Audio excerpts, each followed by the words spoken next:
ಭಗವಾನುವಾಚ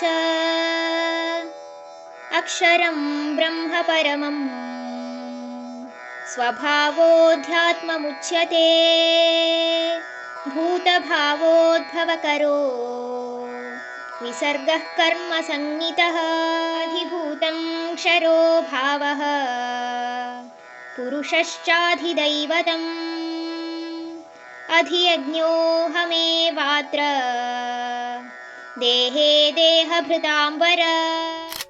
ಭಗವಂತ ಇದಕ್ಕೆ ಹೇಳಲಿಕ್ಕೆ ಶುರು ಮಾಡ್ತಾರೆ.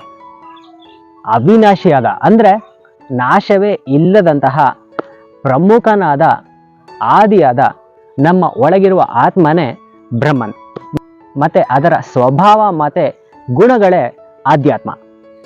ಅದು ಮಾಡುವ ಕೆಲಸಗಳೇನೆಂದರೆ ಇಡೀ ಸೃಷ್ಟಿಯ ಎಲ್ಲ ಜೀವರಾಶಿಗಳ ಒಳಿತಿಗೆ ಯಾವುದೇ ಅಪೇಕ್ಷೆ ಇಲ್ಲದೆ ಮಾಡುವಂಥ ಕೆಲಸಗಳೇ ಅದರ ಕಾರ್ಯ ಅಂತ ಇಲ್ಲಿ ಭಗವಂತ ಹೇಳ್ತಾರೆ.